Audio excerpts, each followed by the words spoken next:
playing through the pain, the impact of secrets and dark knowledge. Thank you. 21 years, and one day I'll get a real job. It'll be great. In those 21 years, not only has it been a privilege, an incredible privilege, to be able to speak in this space on behalf of the higher values of this community, but to become friends and colleagues with so many incredible people.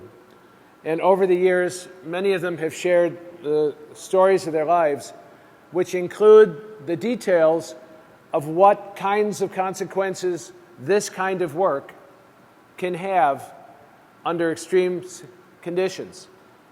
When I say this kind of work, I mean security work and intelligence work on behalf of governments, corporations, or ad hoc, fleeting organizational structures.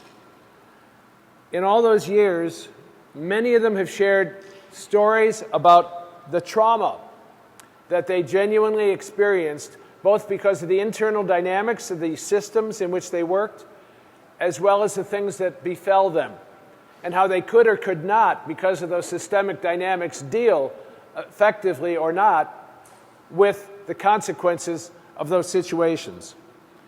And I've decided after 21 years, and especially at an advanced age, and especially not having job security now, which is not worrying about that stuff in the same way, to tell the truth as much as I can about what I have heard and suggest strategies for dealing with the inevitable discoveries along the way for many of you of what this work can do to a person. Not to everybody and not in the same ways, but as a result, this talk is very personal and very deeply felt. And I hope it doesn't sound like a sermon because it is not intended to be moralistic. I am not going to be suggesting that I have any high moral ground because I don't. I'm affected by the consequences of the work, both others and my own as well. So there's no moralism in this.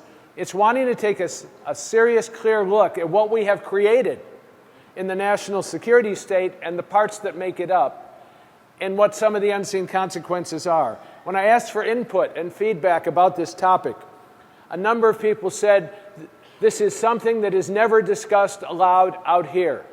And it is discussed inside, and you know what I mean by inside, only in constrained ways that suit the mission and intention of the organizational culture, not necessarily the authenticity, integrity, and freedom of the individual human being. So if you walk into CIA, you will see the slogan, "The truth shall set you free." A very different way of interpreting the words of Jesus Christ, but ones that for the institution have been effective in terms of guiding the mission. Well, I'm going to pick up on those words and try to deliver some of the truth that sets us free as well, and I will need to be explicit. 21 years ago, when I first spoke here, I told the young people I saw, and the number of kids in the kids group, the Roots group that I spoke to yesterday, equaled the number of people at the entire conference at DEF CON 4. A little less than 400. And this year I understand there are about 25,000. And I said to the young people, who in those days looked like hackers, that is, wore the uniform of a more outlaw band than you see habitually today around the con, I said, if you want to hack, come in under the cover of NSA, come in under the cover of CIA. You will get the best tools, you will be taught the best techniques, and you will get cover for doing what would otherwise be illegal actions everywhere in the world, except this country. And all that has changed about that is now, of course, it includes this country as well. But I didn't know exactly into what I was inviting people. It was true, but I did not understand the full implications of what it would mean to make that commitment to doing that work. And I want to make a disclaimer. This is not an attack or intelligence agency bashing or anything like that. The people I've worked with who are colleagues in those places are generally good, well-intentioned people. This is about systemic issues that the entire system has generated in and of itself. I'm not the first one to know that things are different once you start doing the work than before you did it.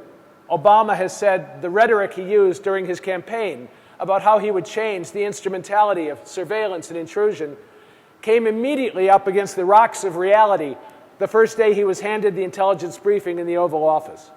Because any sane human being, given that briefing and the 10 biggest threats against us, however you define us, would say, what can you do to stop these?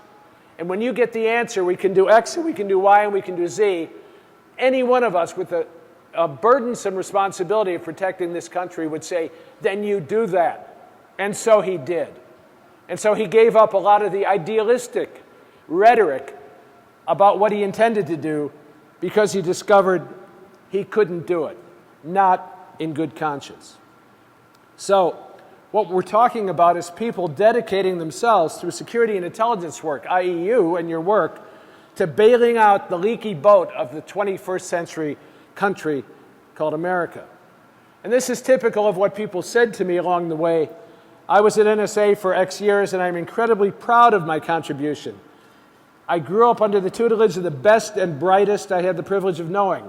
I don't believe the people or the agency are perfect, but they're the most intelligent, dedicated, and humble group of people you will likely ever meet. And whether or not you agree with that, that's how many people feel about what they discovered. And someone at CIA said to me, I didn't spend a lot of time on the pointy end of the stick, but I provided support to a lot, and I tried to learn and listen. And I'm very proud of my servants at CIA and the people I worked with. They were good, intelligent, reasonable, circumspect professionals. And I believe all of that is true. But this also is true, that the deeper truth, said clearly, will set you free. So this topic is a deeply serious issue, seldom explored out loud, certainly not out loud out here, where we airbrush away our complicity in what we have created and what we all sustain and are all complicit in sustaining. The nature of the work in and of itself can lead to situations and conditions that cause significant trauma or tie people into ethical knots or frayed the bonds of trust, which are the substance and essence of a meaningful relationship with other human beings, or lead to substance abuse and divorce in higher numbers than the population experiences, and to suicide. That is not melodramatic. I will give you some of the issues in detail. This is what someone said to me who worked at CIA for some time and was extremely effective. What you're describing, they said, sounds oh so familiar. The trauma can last a long, long time.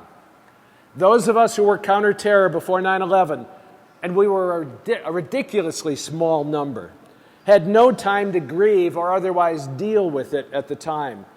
Consequently, years later, we are still dealing with it.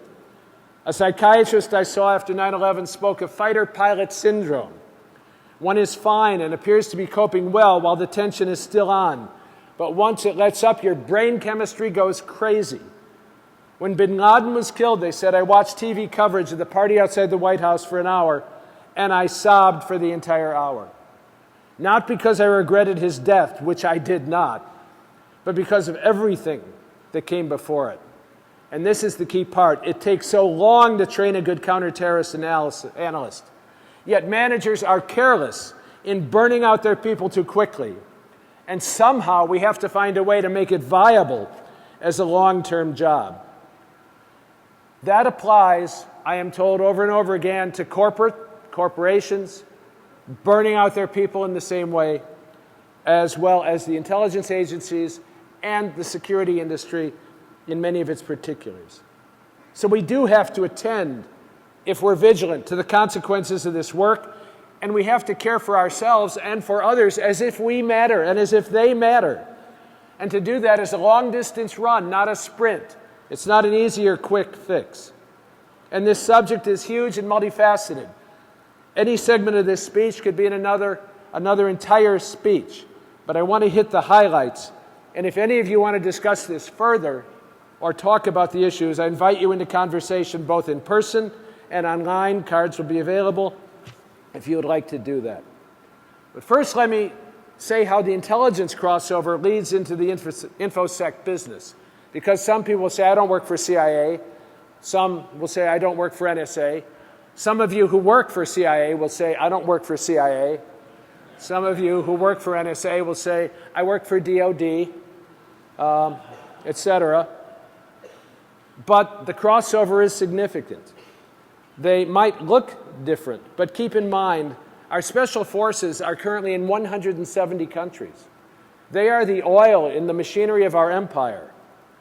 And InfoSec and intelligence may not be that different once one is assimilated into the work and accepts contracts in, for example, false flag operations. We do not know who we really work for much of the time. Or when we do, we don't know what agreements they made with Intel. I'm sure not everyone who worked at Cisco knew that backdoors were being willfully installed in so much of the hardware, or that the big software manufacturers were doing the same for the software that they were shipping, or that crypto was being shortened significantly in key length by those who lied about what they were doing. We all work for the man one way or another if we're engaging in this economy and are trying to sustain what I call an empire, but it is. It's a global structure of transnational interaction.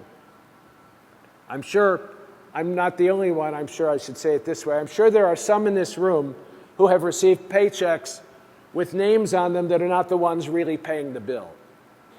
It's not all that uncommon. So let me start with a quote about that, and I have sanitized all quotes to protect both the innocent and the guilty. It occurs to me, one wrote, how severely the trajectory of my own career has taken me from an idealistic anarchist to a corporate stooge to an ambitious entrepreneur to military intelligence defense LE advisor. It's dramatic and surprising when I think about it. This is clearly the direction many take, and the national security state itself has become the water in which we all swim, so that context is implicitly the life of everyone else. So while an intelligence officer would probably have started out in LE or intelligence or defense, all of which are domains with a certain expectation of an extreme lifestyle, many cyber guys started out somewhere completely different than that. And then they somehow found themselves in the center of the military-industrial complex in ways they would never have prepared for. So the subject may be less common in security or cyber, but it is potentially more extreme in its impacts because the psychological makeup and life story of a cyber guy will not have prepared him or a girl, her, woman, her, for it. They're talking about their own life. Another said, when one joins an intelligence service at the start of a career, you do low-level apprentice-like tasks. In the course of your career, actions, decisions slowly grow into being almost imperceptibly for many. And you suddenly one day awake to where you are and realize that he or she has not been prepared for this, and realize, too, that one is now deeply into the situation and well beyond a point where one would have stepped into it if it had been presented as it was from the start. If this is the case, it is too late to turn back. So that same waking up moment applies to technologies that you work on and develop, whether they're weapons or genetic mods or total surveillance. There's always a tension, a friend at NSA said, because we can do something, should we? It's true of many technologies that once you start, you can't go back. And he added, some of us are smart enough or in on enough of what we are doing to be scared shitless of the possibilities and the trends that we see. And I want to just say that when someone tells you they're scared shitless, they're saying something serious and suggesting a potentially traumatic impact. More on that in a minute. One said to me, this is an InfoSec professional purely. I would literally go to sleep some nights wondering if tonight is the night I'm awakened by a page that said I'm owned. I would pray it would be a 0 day that is out of my control. What if it was something I fat-fingered? Maybe I'm not smart enough to do this job. So I pushed myself more and more. To attack, all you need is access to the internet. And according to the security community, the attacker always wins. So to defend, you just need to run a ship tight enough to keep out the internet. Therefore, it is a game you are set up to lose, and if you have any integrity at all, this will drive you bonkers. So the tension is between having integrity and staving off the insecurities of the work that can drive you nuts. So whether it's InfoSec or intelligence, you can play this game, but you can't win. Not if winning is defined as remaining free from the stresses that can have serious consequences. And one of my theses is that the national security state permeates all of society, and I'll just give lip service to that because I don't have enough time to cover everything I want to cover. a historical example. Way back in the 1960s, a young man named Gene Groves was thrilled to be engaged with the U.S. National Student Association, worked with student groups in other countries. And then Ramparts wrote an article uncovering the fact that the association is and had been a CIA proprietary, funded and sustained covertly by the agency. That revelation in the 60s, along with the revelation of many other proprietaries that the CIA ran in the 50s and 60s, was a crisis for the agency because it had run free rein in the 50s and 60s, but also for American innocence. This young guy, Groves, seemed to be set for a great political career, but his work for the agency was unwitting, that is, manipulative and covert, and he didn't know how he was being used in the great game. And so he was used without being read into the script. And so when he found out what was up, he retreated into private life, and he said poignantly, "This world has lost its innocence for me. I want to get out." It's Chinatown, Jake. It's Chinatown. If you pay attention and engage with the best intentions in your work over the years, you will hear the whisper of that colleague. It's Chinatown, Jake. Go on home. It's Chinatown. Which means this is about trust. Undermining trust in others, but above all in the fabric of your own life. They call it ontology, the structure of being, and epistemology, the structure of knowing.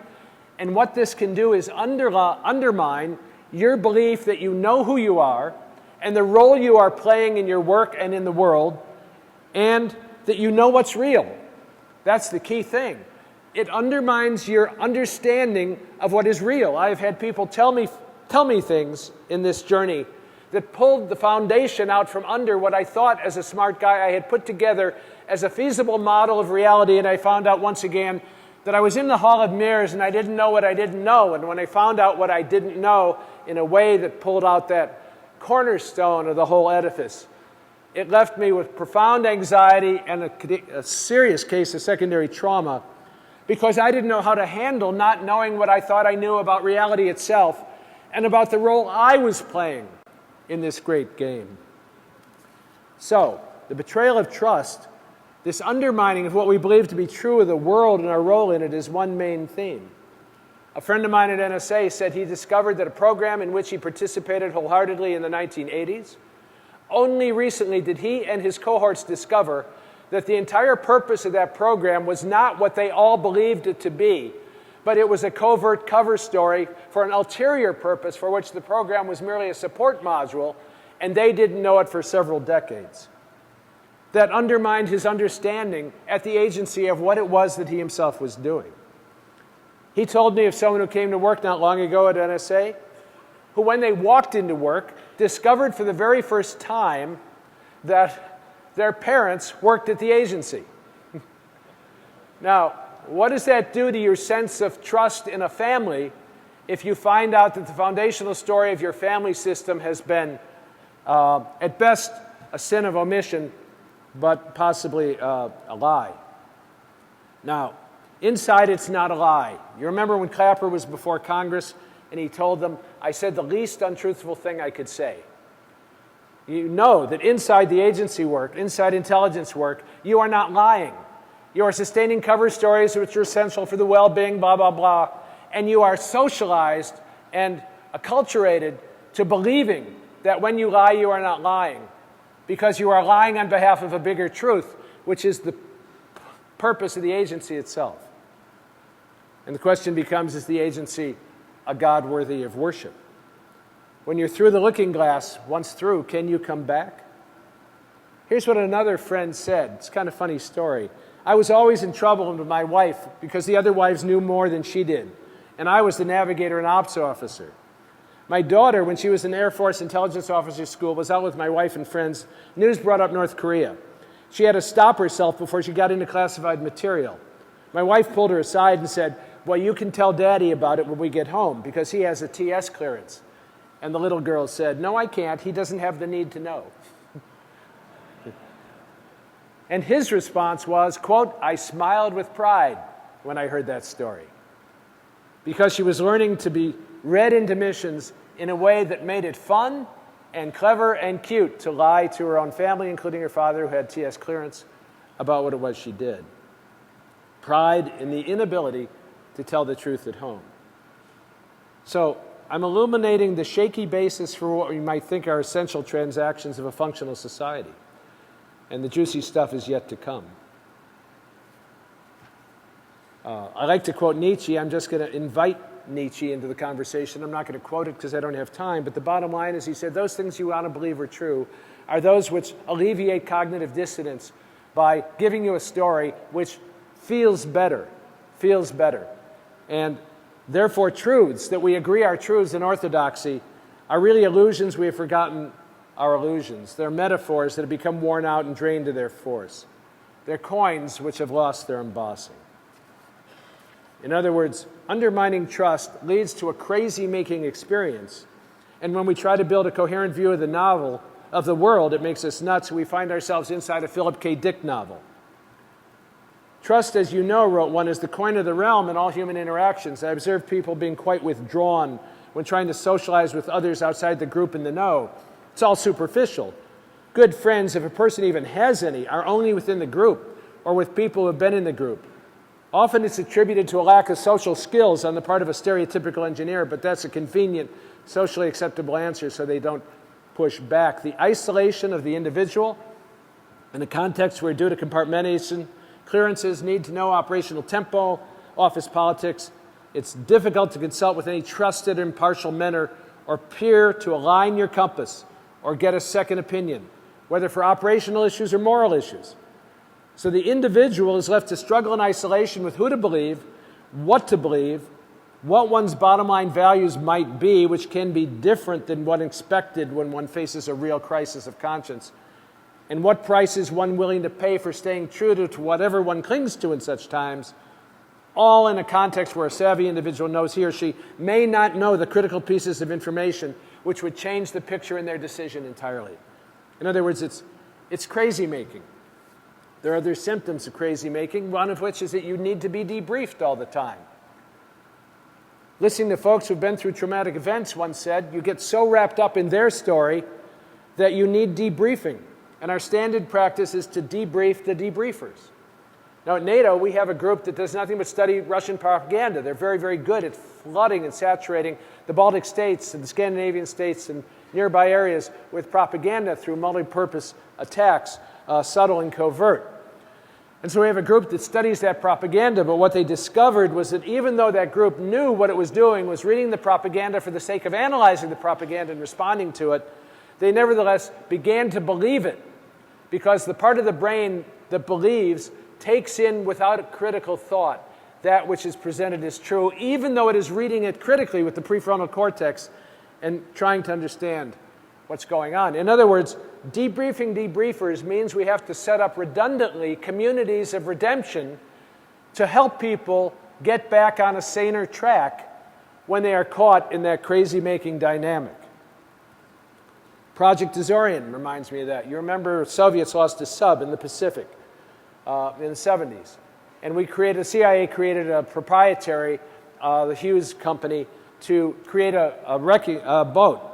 It was undercover. The cover story was that it was looking for manganese nodules. The interesting thing about cover stories is that when they're layered properly, they are all true. It's just that each one is truer than the next. So we were looking for manganese nodules, and that was a useful thing to do, but that wasn't really what we were doing. We were trying to get that sub up.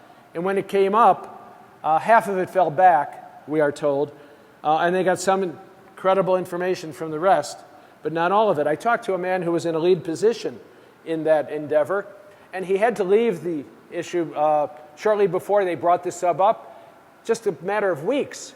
And he asked a friend who'd been part of it, so what did you discover? And he said, I'm sorry, you're no longer read into the project, and therefore you no longer have a need to know. Do you know that this is put together with tape? It's a kludge that wasn't effectively thought through, so that's why it's falling off. So I'll have to deal with that. So he couldn't be told until the rest of us were told what the real story of that was. But the problem is we don't know that that was the real story yet. We know we were told, now we can tell you the whole story, but we don't know if that was true. The work I did on the Gulf of Tonkin incident made perfectly clear how the CIA and the NSA were at odds about that. And I talked to the go-to radar guy who President Johnson said, we need to know if we were attacked by the North Vietnamese. And the guy said, we need the radar logs, we need this, we need that. And it'll take me about 48 hours. And the director of CIA told that to Johnson. Johnson said, I need to know in the morning. He said, we can't tell you in the morning. The science cannot be done. The forensics cannot be done in the morning. And he went back and told his colleague that. And he said, I can't do it in less than 48 hours. And the next morning, Johnson declared war on the North Vietnamese. And thousands, over 1 million lives, began to be slaughtered in that machine. The guy at CIA went back to the director and said, why wouldn't he let us do our work, which is intelligence? And the answer that came back to him was because he didn't want to know the answer. He wanted to go to war. So I asked the historian at the NSA, the lead guy, what can you and I discuss with confidence in the narrative we are sharing that we're talking about the same historical reality? And he said, anything up until 1945, because that's when the national security state got its wheels. He was kidding, but he wasn't kidding. So this permeates the psychosphere of the 21st century in our society. Take the metaphor into the InfoSec world. You often see attribution that clearly makes no sense. What's important, though, is not that it makes sense, but that you have attribution, and by attributing an incident to something, it allows you to close the loop, like Nietzsche said, with comfort and move forward. It looks like a cool and fun environment, doesn't it, InfoSec? But a lot of us, he said, aren't cut out to deal with the trials and tribulations. The longer you spend time, he said, the more jaded or apathetic or depressed you become. And in this hyper world I'm describing, our relationships and methods of communication with others fundamentally change. How is it that we come to speak to each other in a hyper-real world permeated by this sense of paranoia? More and more and more people will only speak to me about these issues in person, in crowds, walking in circles. I had someone, when I was going to do a speech in Amsterdam, say, I want to meet you. When I got off the plane, I took the train to the central station, Schiphol, to downtown Amsterdam Central Station. He met me at the train and rode with me to Rotterdam, where I was speaking for GovCert. And we talked a little on the train, and then we got off the train and walked in circles in the crowd, and then he got back on the train and went back to Amsterdam, where he lived. That's pretty extreme, isn't it, when you think about human behavior, which is meant to be spoken face-to-face, person-to-person. This is happening, in my experience, more and more because the paranoia permeates a society with so much intrusion and surveillance, not because of what it is doing, but because of what we're afraid it's doing or what we think it might be doing. Steve Miles wrote a book called Oath Betrayed when he used documents the ACLU had gotten about our torture in Iraq to discover that U.S. medical officers, doctors, were moving from torture to torture. And by torture, I don't mean waterboarding. I mean torture. The people I talked to who did this work spoke of oops deaths. You're working on someone and suddenly you go, oops, lost him. And the doctor falsifies a death certificate, making it sound like natural causes. And the doctor moves on to the next interrogation, which Steve Miles thought violated the Nuremberg provisions we ourselves wrote about using humans to experiment in ways that build on one another. I tried to interest the lead bioethicist at the AMA, the American Medical Association, in doing something about this in response to Miles uncovering the story. And he said, we don't touch that. But this is what happened to Steve. After a day of reading endless descriptions of arbitrary brutality, I dreamed I was in Abu Ghraib. I woke up sweating, my heart pounding. Later, I had so much sadness, and I just stopped working on it out of a sense of futility. He discovered, as I discovered at a certain point in my career, that we were victims of secondary trauma. Trauma caused by being ancillary to the act, but absorbing the act in an imaginative way. And his friends, he was advised to spend time with your family, spend time with friends, do gardening, listen to music. And he also told me personally just last week, he said, when I come back from disaster areas, I decompress on the way out in a non-affected part of the country so I can see that some parts of the world are lovely still. After horrendous times in Indonesia, Bosnia, Angola, I was restored only by participating in the everyday rhythms of life, going to coffee shops, having a beer at sunset for several days until I could function once again. Another told me I had to separate my life, my work life, and my personal life. I increased my commute time. I was intentional about starting and stopping activities that were challenging emotionally. There's some of this work about living and working in the zone. How much personal do you let in? And how much do you have to remain in a robotic and automatic mode of acting? I came, she said, grateful that I did, from a public health wellness background so that I could deal with what was happening to me. But most of my colleagues are not trained in how to do that, and that's my point. Most of us in this work are not trained in what I call the human dimension of technology. When I offered this talk to Black Hat, it was turned down because I was told it was fluff. If the human dimension of our lives and work and very essence of our being is fluff, then fluff am I. Because I think these are, thank you.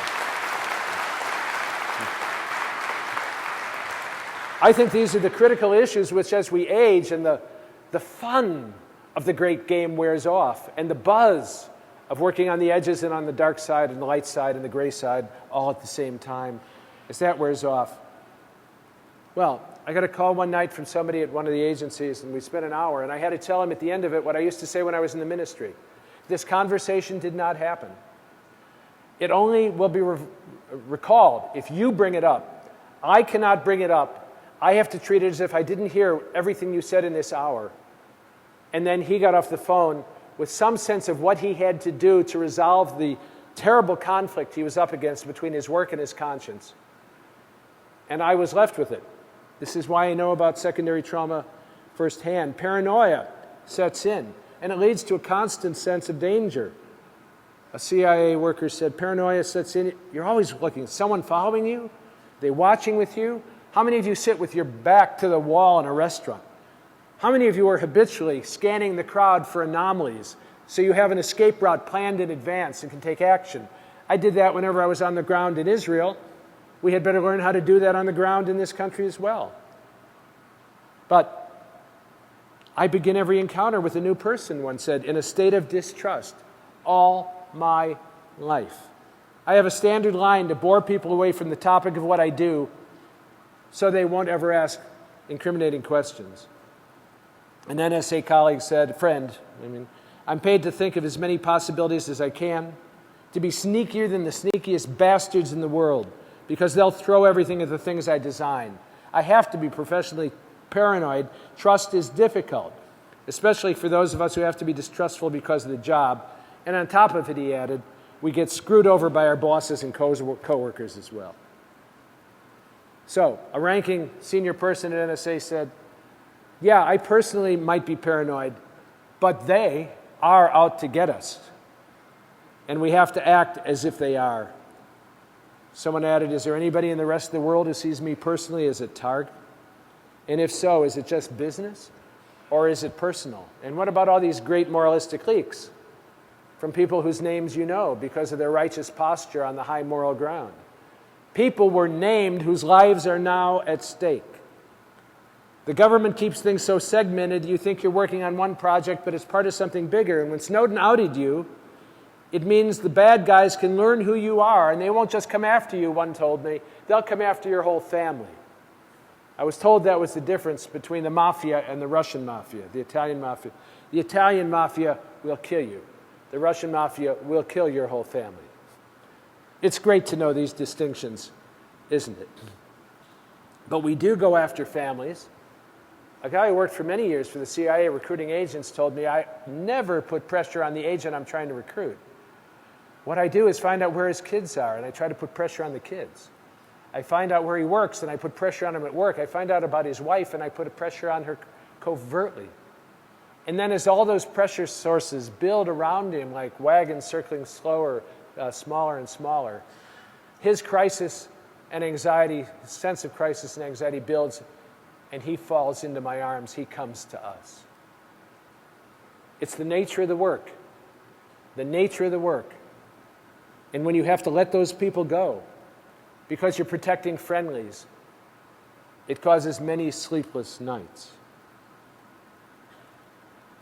A friend at, one of the agencies discovered that someone he had recruited was discovered and tortured and killed. and he felt personally responsible for it, and he started drinking heavily. So he was stripped of his clearances and relieved of his major responsibilities and put into therapy to try to get him back. And I said to the guy discussing this, so is your goal to have him have greater integrity, authenticity, and freedom to function as a human being? And he laughed. He said, no, our goal is to have him do the job. And if he can't do the job the way we want, then we watch him very, very, very carefully. And sometimes what's done to you makes it difficult to do the job. I know someone who came to the agency late, and because of that was always suspect, because he hadn't been born and bred to the work. And so when there were significant leaks going on, he was suspected at once, and his clearances were stripped, and he was interrogated seriously and heavily, not tortured, but interrogated for over a year, until it was discovered that someone else had in fact been the source of the leaks. And so what did the agency do? They fired him. Because after what they had done to him for a year, they could no longer trust him not to work in good faith because of the resentment and anger he might feel as a result of his maltreatment. And he couldn't say to the outer world anything but, can you help me find another job? I have kids in college and I'm in my 50s. Because he had signed the agreements that keep you handcuffed and your mouth closed. Other things that get to people are like prolonged exposure to pornography, especially child pornography. At OSI, DOJ, I've talked to people who finally had to get away from the work because they looked at so much pedophile material. So living in fear, hypervigilant under constant threats, that creates trauma.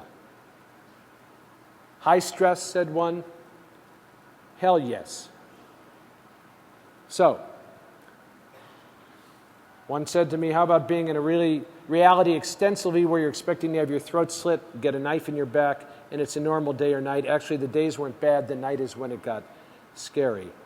Or another, hacking into a government's computers.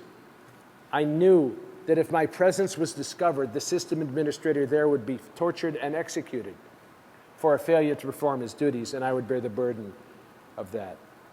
And another said, what do you think it's like to hear your coworkers dying as they are bombed while manning listening posts in communication areas under manhole covers in foreign countries? No wonder it's not spoken of out loud or out here. I was just given a time thing. As a result of the conversations I've had with people, I have much more material than I can use, so I'm going to, again, try to move ahead and hit the high points. This trauma can lead to tears. I held in my arms while he sobbed a ranking person from NSA who was bereft because 11 people had died on a mission he had supported with his intelligence work. And what he kept saying is, I tried to do everything I could. Did I do enough? Did I do enough? Did I do enough?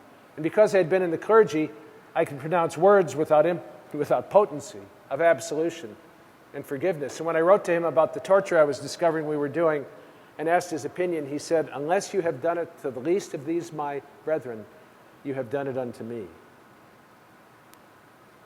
It has consequences. I killed people, he said. I tried. Is that enough? So it leads to ethical dilemmas when you're forced to make choices that can violate the course of action you're encouraged to take on behalf of the work. In those agencies, a strong conscience can be more dangerous than a mole because you are not as predictable. You may act according to your conscience. You may be considered not a team player. And as several have told me, you are not included in political and casual conversations anymore, only in technical, because you are no longer trusted to be, quote, one of us. The real moral burden for many, said Robert Steele after years at the CIA, is being complicit in crimes against humanity is the price for keeping our job.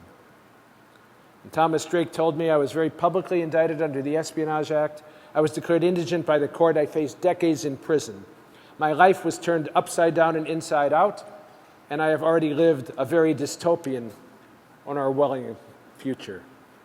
Oh, there were heartbreaks, said a CIA friend, when we couldn't warn a friendly about something bad likely to happen if it would jeopardize our sources and methods and our assets and their safety. We talked about these things many times. We never took them lightly. But still, it can be hard to sleep at night when you don't tell people what's going to happen and others die as a result. Who pays the price for this? The people doing them. But can we stop doing these missions in the world in which we inhabit? No. But we can take care of the people we put into these positions. We can take care of them differently.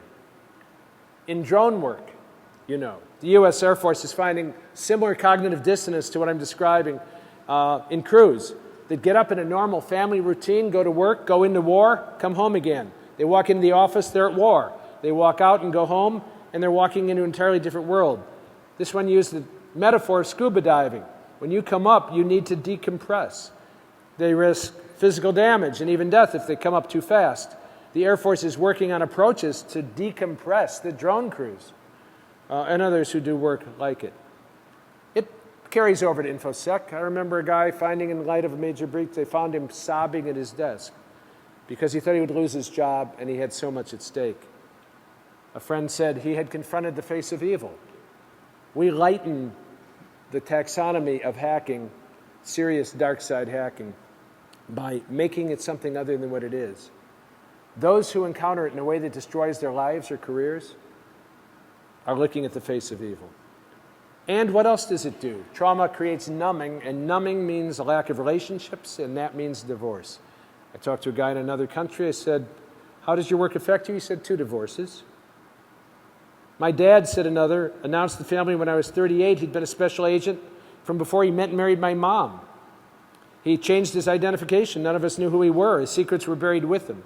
I came to visit Mom. She met me at the door and said she's filing for divorce because she could never again trust Dad.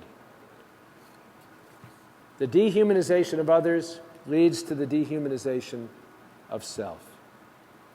There's an enormous personal and professional price that we are paying.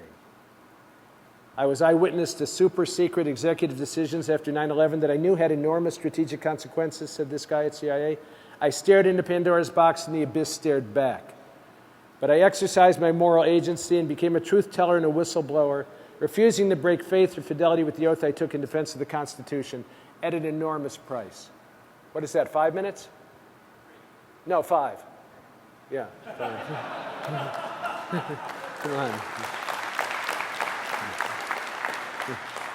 When I was a high-performance case officer, said Robert Steele, after 9 years, good years in the CIA, I had 5 times the regional average in recruitments. I was very productive. And I observed the Personnel Management Working Group and the Directorate of Operations, the DO.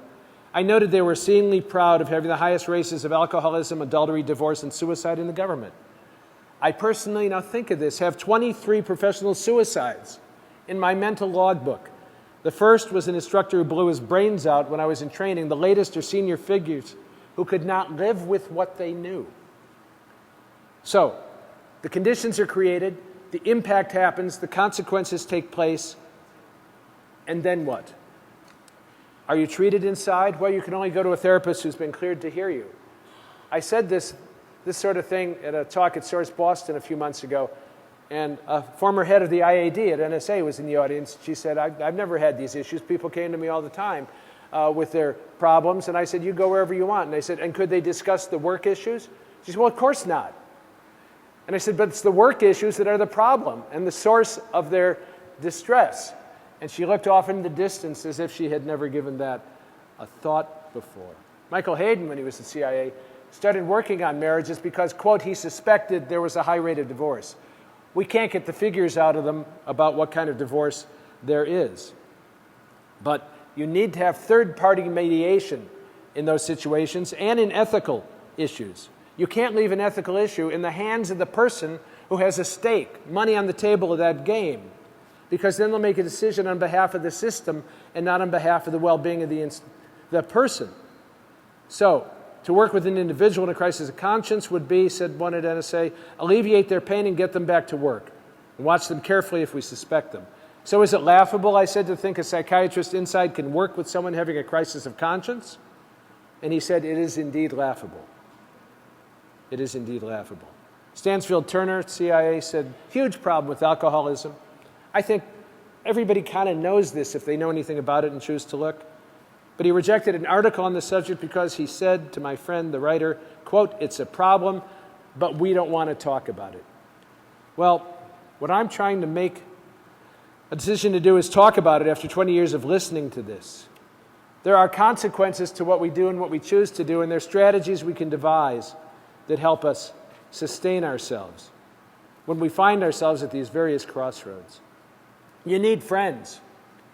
And what I've said is that often people tell me they can't, because of deception and deceit, have real friends because they can't disclose the truth of who they are, or fear what their coworkers or family or friends would think if they disclosed who they were. But without close friends, without people even in the agency, and people are encouraged at CIA to marry other agents in the CIA because no one else will understand what's happening to them. You need family and friends and do gardening and music and yoga and meditation. I don't want to get religious on you, whoop-ass on you, but the fact is that meditation and the spiritual tools that have been discovered for thousands of years help. They let you become more fully present and conscious to yourself, which is a primary antidote, according to Van der Hoek, a major source of expertise on trauma, an antidote to what trauma does to your body and where it goes and what it does to you. You can become fully present to yourself once again, both feel your body and feel your mind and be present mentally and emotionally and spiritually to yourself, and then you can make decisions in full force and conscience. You can write about it.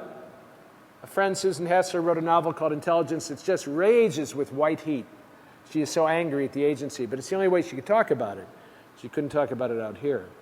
You can come here and find, if you can, the people you need, as I have for 21 years. Our existence here is paradoxical, said one, and we try to frame it as either a professional life or an online persona or a hacker handle or family mode. But DEF CON is unique, he concluded. This place is where all our lives and paradoxes collide into one gigantic fireball of intense existence. And let's face it, we are hooked on that reality. You wouldn't be in the game if you didn't love the game. But all I'm saying is you need to be mindful and vigilant of what the game can do and find strategies and alternatives to letting it eat you up. Because the places for which you work, whether government or corporate, have one goal in mind. The newspaper The Onion, my best source of news today, once said, quoting a customer service representative, "Our customers are our second most important focus," by which they meant, of course, that money and power were the first. And that's the way the systems work. So I'm going to conclude by saying, well, I have to say always, buy my book. It's irrelevant to this talk, but buy my book. You got to get that in somewhere. And it's anomalous, but there it is. I'll be doing a signing tomorrow of UFOs in government. And I have a whole section in here that I didn't touch on what it does to people to have a genuine UFO encounter and what it does to traumatize them because they can't speak about it to anybody else without being thought crazy or insane. And the other book is Foam, a novel. And I began writing fiction again when a friend at NSA said, "You can't talk about this stuff unless you write fiction. It's the only way you can tell the truth." So I refer you to my last several speeches here. One is on the UFO book. One is on fiction is the only way to tell the truth. And tomorrow at noon up in the DEF CON suite, I'll be signing or talking about books or just hanging out. And above all, come up and get a card if you want it. I am always available. Ping me if you want to talk. Ping me if you want to email. Ping me if you want to walk in a circle in a crowd in a foreign city where no one knows your name, except the people who are watching you. I belong to this community. I genuinely belong to it. 21 years is not an accident, especially at the pay rate, right? You come because you love it and because you derive so much more value than you ever deliver. So my stake in the game is to be committed to letting what I once called in a different profession the power of love speak, the truth that sets people free. And if anybody wants to have those conversations or find a way to be directed to where those conversations can happen, just ask me about it. And thank you so much for your attentiveness. Thank you.